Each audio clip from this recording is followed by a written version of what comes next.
वज़ाइफ के लिए वज़ाइफुस्सालिहीन ऑफिशियल को सब्सक्राइब करें। वज़ाइफुस्सालिहीन ऑफिशियल। नहमदुहु व नुसल्ली अला रसूलिहिल करीम, अम्मा बअदु फ़अऊज़ु बिल्लाहि मिनश्शैतानिर रजीम, बिस्मिल्लाहिर रहमानिर रहीम। बहुत से मर्द और ख़वातीन ऐसे हैं जिनको रात बेख्वाबी हो जाती है, सोए हुए इख्तिलाम हो जाता है और उनके कपड़े नापाक हो जाते हैं। और ये मामला अक्सर नौजवानों के साथ पेश आता है और बड़ी उम्र के लोगों को भी ये चीज़ होती है। चूँकि ये एक मरज़ है और जिसकी वजह से बहुत परेशान होते हैं और वो बतला भी किसी को नहीं सकते। अक्सर शर्म की वजह से वो इस परेशानी में मुब्तला होते चले जाते हैं। जब ये कसरत से होता है इख्तिलाम, तो मर्द और ख़वातीन जो है वीक हो जाते हैं, उनके जिस्म में नकाहत आ जाती है, दिमाग कमज़ोर हो जाते हैं और फ़ैसले की क़ुव्वत भी ख़त्म हो जाती है।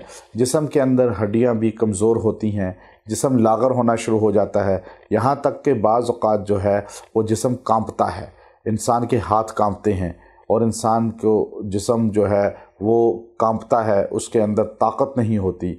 ये लागरपन होता है। याद रखिए, इसके लिए ख़ास अमल है जो आज आपको देना मकसूद है। जब ये अमल आप कर लेंगे, इंशाअल्लाह आपको ये मरज़ ख़त्म हो जाएगा।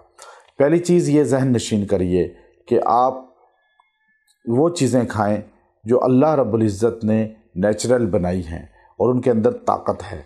वो खुराक अपनी को देखिए, आर्टिफिशियल खुराक को, ये फ़ास्ट फूड को छोड़ दें। अल्लाह रब्बुल इज़्ज़त आपको जिस्म को तक़वियत दे देगा, ताकत दे देगा।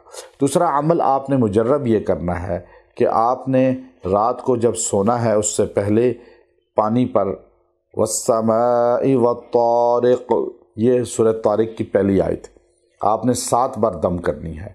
वस्समाई वत्तारिक़ आपने यूँ 7 बार पढ़ के उस पर फूंक लेना है और आपने फिर पानी पी लेना है।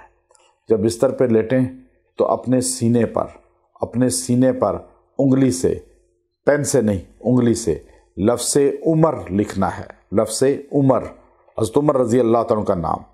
चूँकि नबी अलैहिस्सलाम ने फरमाया, जिस रास्ते पे उमर चलता है शैतान वो रास्ता छोड़ देता है। जिस जगह उमर रज़ी अल्लाह तआला अन्हु का नाम लिया जाएगा, शैतान उस जगह से भाग जाएगा। और आप जब सीने पे उमर लिखेंगे तो आपके जिस्म से शैतान भाग जाएगा।